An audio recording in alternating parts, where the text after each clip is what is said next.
Well, let's get into Samuel chapter 8 to learn more about this. Today we get to learn about government and a few insights into government of ancient Israel. And these same principles will apply into our life as well. So in this one, Samuel's sons take bribes and pervert judgment. The Israelites seek for a king to rule over them. Samuel rehearses the nature and evils of kingly rule. The Lord consents to give them a king.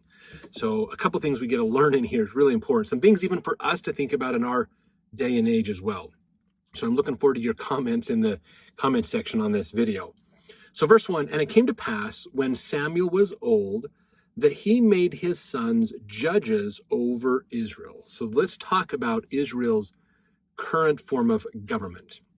Samuel is the prophet, and so he is the main judge, the high priest. And even before Samuel, when we look back on them through the book of Judges and things, they usually had a person who was the ruler, basically, the one rallying point for all of Israel to come together. So that's what we call when they are focused, when that one person is focused on doing what God wants, that is called a theocracy, okay? There's a quote here from Bruce R. McConkie in his book Mormon Doctrine, page 789, says, Thearchy or theocracy is government by the immediate direction of God through his ministers and representatives. A state governed in this manner is called a theocracy. This was the original earthly government, Adam serving as the great presiding high priest through whom the laws of the Lord, both temporal and spiritual, were revealed and administered. This type of government apparently continued among the righteous portion of mankind from the days of Adam to Enoch and the taking of Zion to the Lord's bosom. The great patriarchs after the flood, Abraham, Isaac, and Jacob, and others, appear to have had this type of government. Righteous portions of the Jareditish peoples were undoubtedly governed on this system. Certainly ancient Israel in the days of Moses and the judges operated on a theocratic basis. And the same system prevailed among the Nephite portion of Lehi's descendants during most of their long history. When Christ comes to reign personally on earth during the millennial era, a perfect theocratic government will prevail. So this is typically what they've done, is they have one person that all of Israel comes to complain and gripe about all their challenges and problems, and that person talks to God and administers those things. Now, if you remember, Moses did this, but then he got weary of all their complaints, and then he appointed judges. So he had judges, so each tribe would have one or two people one or more, I should say, because sometimes you'd have more than that, people that they would help administer things for that tribe. And then if they had bigger issues or intra-tribe problems, then they would bring those to Moses. So this is how they have worked. And they off and on, it's kind of been that way ever since then, basically. So Samuel, as the prophet, would be the king, if you will, over Israel, the ruler of Israel, and he is the representative of God. So from a religious and political standpoint, it's the same. Religion and politics is literally the same thing, basically. And you have a prophet who speaks with God and follows God's commandments, basically, and working with the people. So that's a theocracy. Now we're going to learn about a different type of type of government that Israel wanted, and that's a king. Now, a king is, in essence, the same as a theocracy, with the exception that the king is not beholden to God. The king rules at his will, what he wants to have done. And we're going to learn, just like in the Book of Mormon, King Mosiah, when he was getting old and wanted to not be king anymore, he wanted to hand it down, none of his sons would do it. They wouldn't take that role as a king. And so he has a big discourse as to why kingships are nice so long as they are theocratic. So long as the king is following God and doing what God wants, kings work great. Basically, as long as it's a theocracy, it works. If it's a monarchy, meaning the king rules and the king's not beholden to God, then it's a problem, big problem. And Samuel's going to talk about this in this chapter as well. So you can compare what King Mosiah said in the Book of Mormon to what Samuel says in here as well, because they correlate quite a bit. So let's jump into this, and then we'll talk more about those differences as we go. Verse 2, now the name of his firstborn was Joel, and the name of his second Abiah. They were judges in Beersheba. And that's the south end of Israel. And his sons walked not in his ways, but turned aside after lucre, and took bribes and perverted judgment. So he's got his two sons as judges, so they are to basically be the government officials to rule, be that final ruling decision maker on who's right, who's wrong, what's right, what's wrong, those kinds of things. And they let this power, this authority go to their head. And so they got into bribes. They were doing their job not to help the people, but to enrich themselves at the expense of the people. And so they started having problems. And so judgment becomes the eye of the beholder at this point. We're not following God's rules. We're not following what God says is right and wrong. We're not following God's standards, basically. We're doing what gets us the most money, basically. So judgments will be skewed based upon how much you can slide under the table to the judge. Not a good situation. That's corruption, lots of problems, lots of issues, secret combinations, all kinds of things start to fall into place with that. Verse 4, so that's verse 3 is a good thing for us to realize, is we never want somebody in office in any type of government or governing us in any way that is willing to change their mind based upon how much they can make. If wealth is their motivator, if fame is their motivator, then they will flip-flop on decisions and ideas to get popular, to get more power, to get more influence, those kinds of things. It's not what we want. We want someone who says, this is the way it goes, this is the truth, we're moving in this direction. Now, that doesn't mean a politician or a government official can't change their mind on things as they continue to learn and understand politics, or understand issues better, I should say. But we need to realize that if the reason they're flip-flopping, or the reason that they're changing their opinion, or doggedly sticking to their opinion is because it makes them the most money, that's not a good sign. All right, verse 4, then all the elders of Israel gathered themselves together and came to Samuel unto Ramah. Okay, this is important. So the elders of Israel, so these are the more local appointed people to help out with each of the tribes, basically. They came together and they went to Samuel. Okay. Now, a question that comes up on this one is, why should you listen to the people? Why shouldn't, and this is a challenge in government, because oftentimes, especially in kingship, again, what the king says is what goes. Whatever the king's flavor is what's the flavor for the kingdom. It doesn't matter the opinion of the person. It matters only the opinion of the king. That's not good. That's a common trait of a monarchy. Not to mention any type of government where the government decides their opinion is more important than the people's opinion. That's bad. That's not a good sign, basically. So the thing we have to realize when it comes to government is, why should the government listen to the voice of the people? Because people have agency. The government shouldn't change people's agency. The government should encourage certain choices and discourage other choices, like encourage people to be kind and be smart with their money and not kill people, or lie or cheat or steal or things like that. So people have agency, and that's an important part of government, is the agency of the people. If the people don't have the agency to make their choices, the government says, hey, we're going to make all the choices for you to just blanket this out. All that means is we're going to impose our opinion on you. That's really all it comes down to. People need agency, and because individuals have agency, diversity among the people is what you're going to get. So it doesn't matter, Democrat, Republican, independent, liberal, libertarian, constitutionalist, socialism, capitalism, communism, doesn't matter. None of that matters, okay? You have to understand that even a capitalistic society can limit people's choices and cause people to not have much of a choice at all. Okay, so you just have to understand that these are principles. They're not fixed to a certain. You can't just say, "Oh, my political party is awesome because we follow this principle." No. You have to focus on the principle more than the party. Okay, that's important. People have to have their agency to choose. That is a very important part of it. The government should be preserving people's rights to make their own choices, not making the choices for the people necessarily.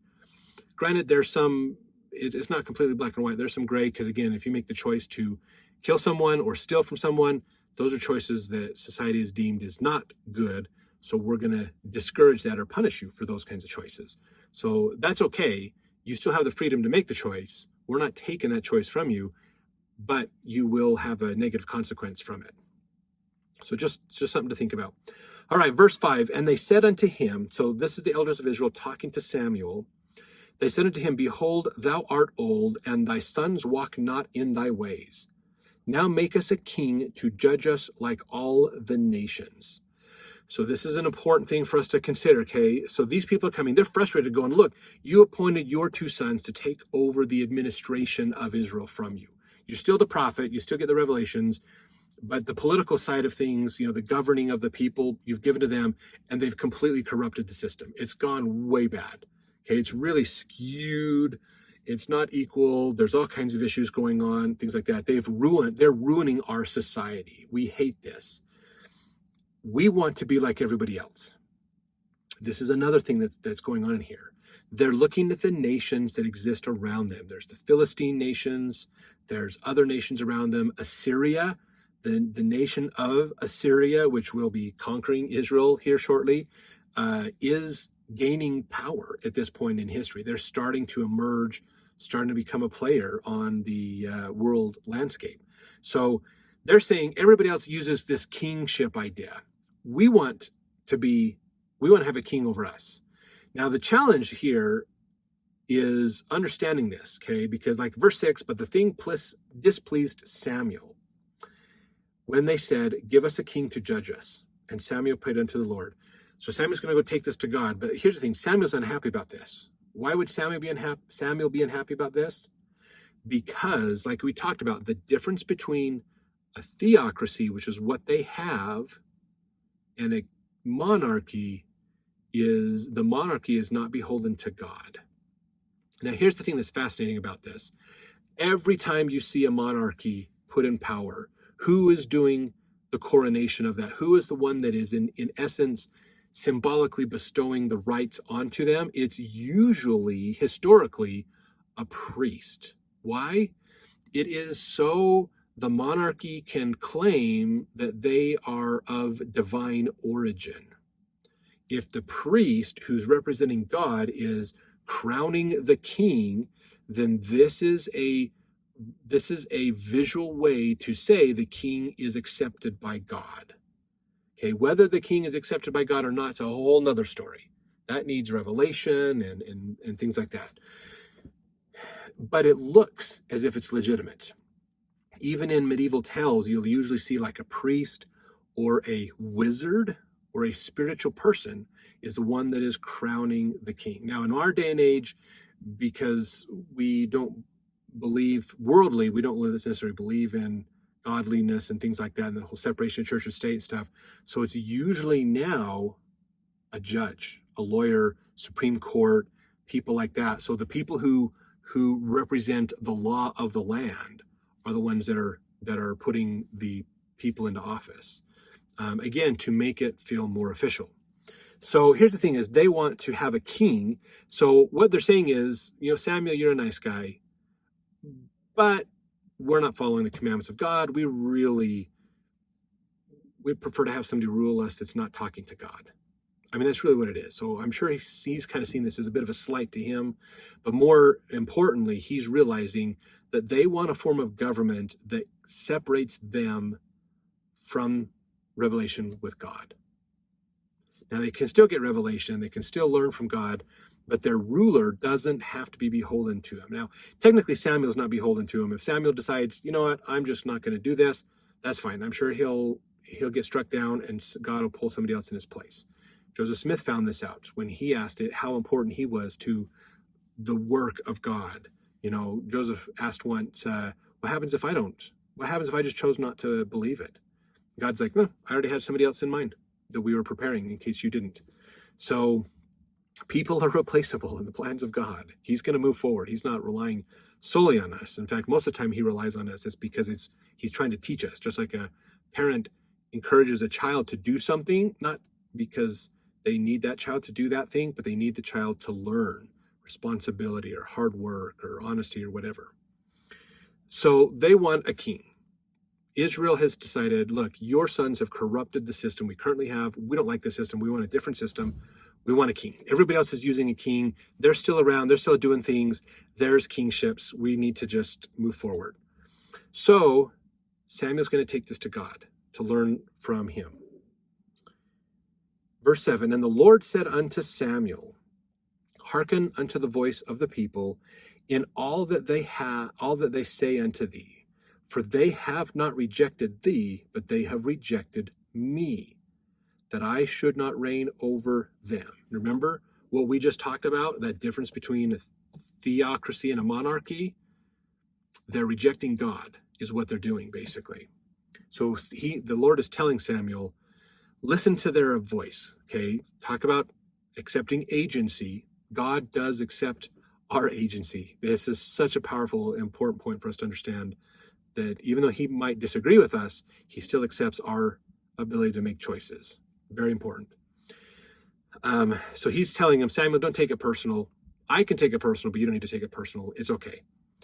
They're rejecting me, not you, basically. Verse 8. Now, according to all the works which they have done since the day that I brought them out of Egypt, even unto this day, so he's taking a historical perspective here, wherewith they have forsaken me and served other gods, so do they also unto thee. So he's going, look, this isn't new. They've rejected me over and over again since I got them out of Israel. They're constantly worshiping other gods and ignoring me. This isn't new. Verse 9, now therefore hearken unto their voice, howbeit yet protest solemnly unto them, and show them the manner of the king that shall reign over them.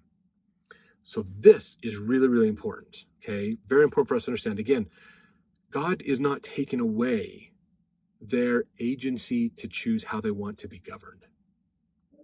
This is so important, okay?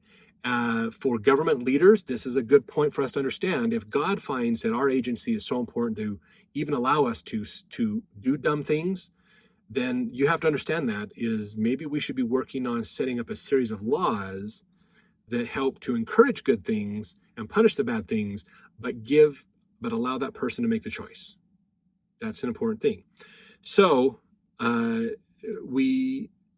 God basically is telling him, look, they're shooting themselves in the foot. They're totally shooting themselves in the foot here, Samuel, but we're going to let them do it because it's their choice. Why do we let people make their choice? Because they will be held accountable for that choice.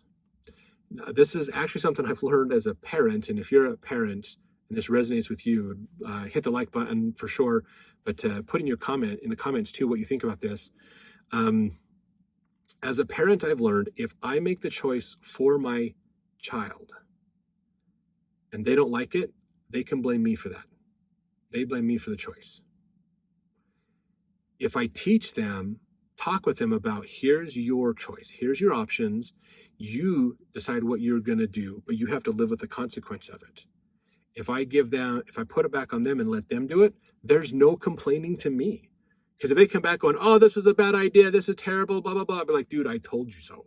I tried to help you. I recommended this voice, this direction, but you chose the other direction. So they can't complain to you as much because you didn't make the choice for them. If I make the choice for my kids, they have the opportunity to gripe and complain about it because I made the choice. If they make the choice, they won't complain much because they can only complain about themselves. And I'm just here to give them the advice to help them. It's fascinating. So think about that with your kids. How can I help them make their choice? And this happens all the time. My kids are like, oh, I want this. Will you let me buy this? And I'm like, no, I don't recommend you buy that at all. That's not, no, but I want to buy it. No, you shouldn't buy that. Let's not buy that. No, but I want to. Okay, great. Let me explain here. If you buy that, it costs this much, and that means you won't be able to buy this later. Oh. Yeah, so if you want this now, you can. I'll let you buy it now, but realize that means you're not getting the other thing you're saving up for later. Oh, yeah. Which one would you prefer? Well, I want the other thing. Okay, so should you buy this now? No, I shouldn't. Good idea. Let's not buy this now. Oh, yeah. And then if they do buy it and they come back and go, man, that was a stupid choice. It's not like I'm like, I recommend it the other way. I'm here to help you, man. So giving them that agency to choose makes a big difference. And so governing, I think this is an important point for us to talk about for people, in government office, realizes that it shouldn't be enforcing, here's what we want you to do, but still preserve the agency for someone to choose, even to choose to make a bad choice. Okay, we can't take away people's choice to commit murder in any way. We can take away weapons all day long, but it doesn't necessarily stop them from making that choice. And we can't take that choice away. But what we can do is try to create an environment to encourage them to not make that choice, to help them understand the consequences of it and not go that way. So, verse 10, let's jump into this a little bit more here. And Samuel told all the words of the Lord unto the people that asked of him a king. And he said, this will be the manner of the king that shall reign over you. So he's going, okay, guys, I talked with God. God is willing to let you decide how you want to be governed, what kind of political system you want in place. He's going to let you decide. But I need to warn you about what it's like to have a king. So let's learn about this. This is the manner of the king that shall reign over you. He will take your sons and appoint them for himself, for his chariots, and to be his horsemen, and some shall run before his chariots. So this is an important thing to look at, okay? In fact, verses 11 through 18, it's fascinating because this 11 through 18 is this preview of what it's going to be like to have a king. Okay, really important. There's a quote here in a Bible commentary. The people of Israel traced the cause of the oppression and distress from which they had suffered more and more in the time of the judges to the defects of their own political constitution. They wished to have a king like all the heathen nations, to conduct their wars and conquer their enemies. Now, although the desire to be ruled by a king which had existed in the nation even from the time of Gideon was not in itself at variance with the appointment of Israel as a kingdom of God, yet the motive which led the people to desire it was both wrong and hostile to God, since the source of all the evils and misfortunes from which Israel suffered was to be found in the apostasy of the nation from its God, and its coquetting with the gods of the heathen. Consequently, their self-willed obstinacy in demanding a king, notwithstanding the warnings of Samuel, was an actual rejection of the sovereignty of Jehovah, since he had always manifested himself to his people as their king, by delivering them out of the power of their foes as soon as they returned to him with simple penitence of heart. So Kyle and Delitzsch in their Bible commentary book bring this point to us, is understanding that the point of a theocracy isn't to have one person that the government that everybody relies on, okay, unless that one person is God himself. And that's a theocracy, is God is really the king. The person that's the prophet is just the spokesperson, basically. They're just the messenger. But a king, a monarchy, the king is the God in a way. That's the person that's at the top of the chain. So in verse 11, Samuel's telling him that basically the king is going to take your sons away from you and build an army, basically. Build horsemen, make him horsemen, so he's got a cavalry, and he's got foot soldiers. Verse 12, he'll appoint him captains over thousands, captains over 50s, and will set them to ear his ground and to reap his harvest and to make his instruments of war and instruments of his chariots. So he's telling them, basically, if you guys want a king, here's the thing. A king is going to take all of your sons and he's going to build an army to defend you with and to fight against your enemies with and to conquer other areas with. Okay, you're going to lose your sons. You're going to see them very little because they're off at war. They're doing the king's work. They're going to die too, fighting for the king, basically. They are going to know what's going on, understand the people, understand the different enemies and the people around them, and reap his harvest. This is interesting. He will set them to ear his ground. Okay, this is 12a, means cultivate his ground and to reap his harvest. But he's talking about this in the context of war. Why? Because this is how kings grow their empire. They don't grow their empire by encouraging the people to stay, by feeding them better, by helping their lives improve, by helping them to want to stick around and have more children and build their families up and do more, they grow their empires by conquering other people, by stealing from other people, ruining other people, and basically bringing them in. So this is the cultivation, is to cultivate an army, cultivate a reputation of war among everybody else and defeat everybody else. That's the harvest, is the spoils of war. That's what he's talking about here, is the king will send your children off to war, your sons to war, to benefit themselves, basically, build themselves a bigger empire. Not help you necessarily have a better life, but the king will have a better life. Verse 13, he will take your daughters to be confectionaries, and to be cooks and to be bakers. So he's putting your daughters to work. He's going to take your daughters and they're going to work in their favor, basically. Verse 14, he will take your fields and your vineyards and your olive yards, even the best of them, and give them to his servants. He's going to enrich those who serve him well. He's going to reward those who take care of him, basically, away from you for somebody else, basically. So there's going to be unequal land ownership, unequal resource ownership. Verse 15, he will take the tenth of your seed and of your vineyards and give to his officers and to his servants. He's going to make you pay taxes to support the people that are following him. Verse 16, he will take your men servants and your maid servants and your goodliest young men and your asses and put them to his work. He will take a tenth of your sheep. Ye shall be his servants, and ye shall cry out in that day because of your king, which ye shall have chosen you, and the Lord will not hear you in that day. So this is the argument that Samuel puts forward on here, going, look, guys, this is what's going to happen. Here's what's going to happen if you have a king. This is the problem you're going to run into, basically. Paints a pretty negative picture in here. What happens to the people? This is verse 19. Nevertheless, the people refused to obey the voice of Samuel, and they said, Nay, but we will have a king over us, that we also may be like all the nations, that our king may judge us and go out before us and fight our battles. Now, this should not honestly come as a surprise. Even all the way back since the time that the Israelites came out of Egypt, they have always wanted somebody else to be in the lead of them. Okay, Moses, and this is a point of the prophets. The point of a prophet is to help the people gain a personal relationship with God. That's a big part of the prophet's job. And that's why we have an organization called the church. And we have these teachings called the gospel to help us not be more loyal to a prophet, but be more loyal to God himself. The prophet's just the messenger. That's it. That's all the prophet is a messenger. So in this, it's important for us to understand that that's what their job is. Now, Israel doesn't want that. They always want somebody else to be with them.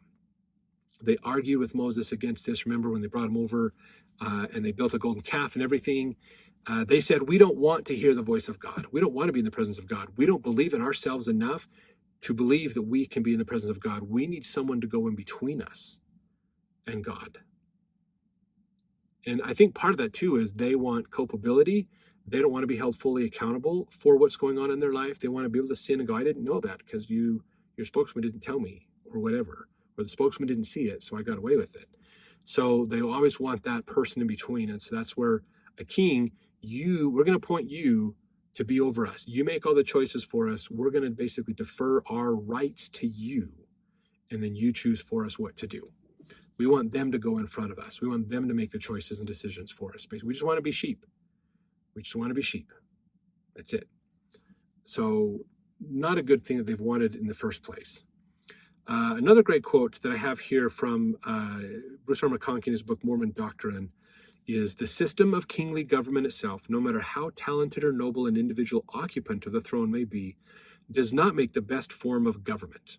One in which the instinctive and automatic concern of government is to look after the best interests of the body of the people. Okay, that's what the government is about, helping the people to exercise their rights in a proper way. That's what government's about. So he says here, sorry, that was my little side note, let's go back into this quote here. It is inherent in the nature of even the best and most ideal kingly systems that special privilege and questionable adulation be heaped upon those in the ruling class. It is true that the Lord on occasions in the pre-Christian era administered righteous and theocratic government through kings, but no such approved kingly government has existed among men for some 2,000 years. Such a system in which the king is the Lord's representative is patterned after the true kingdom of God and is proper government. But even then, the moment an unrighteous king gains the throne, the blessings and freedoms of such a system die out. As King Mosiah said, because all men are not just, it is not expedient that ye should have a king or kings to rule over you. For behold, how much iniquity doth one wicked king cause to be committed, yea, and what a great destruction. Pending the day in which he shall reign again, whose right it is, the saints are obliged to be subject to the powers that be. So, just again, monarchies are not a good way to go. They really, really aren't. Now, like Mosiah says, if you get a king that is the representative of God, he follows God and just does what God says, kind of like what a prophet does, you've got a good king. But if he's not, then you've got a bad king automatically, because he's going to look out for himself. And again, he's going to favor those who are helping him maintain and grow his power. So more money he's going to favor those, okay? You're going to build oligarchs. You're going to have these people who help you to be in power, and you're going to support them because you have to. If you don't support them and they're supporting you, they're eventually going to leave you. And then you fall, and they're going to try to take over from you as well. We see this a lot in the early days of the book of Ether also. So it becomes a problem of motivations, and it turns into very selfish and prideful ways, and the whole system eventually goes completely corrupt and falls apart. It doesn't matter what time frame you pick in history. You can go back and look it up. This is eventually what happens. Okay. Now the thing is, again, the difference between a monarchy and a theocracy is the monarchy is following the person is the ruler.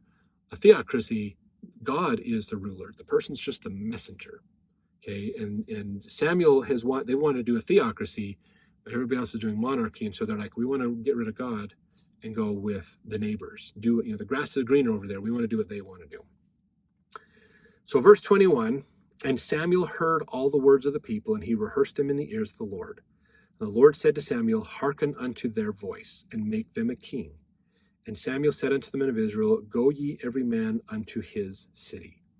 So now we're getting into this process of how do we choose the king? Who is going to be this king of Israel? Samuel's not happy about it. God's not happy about it. But it is the voice of the people. And agency, preserving that agency is an important point of government.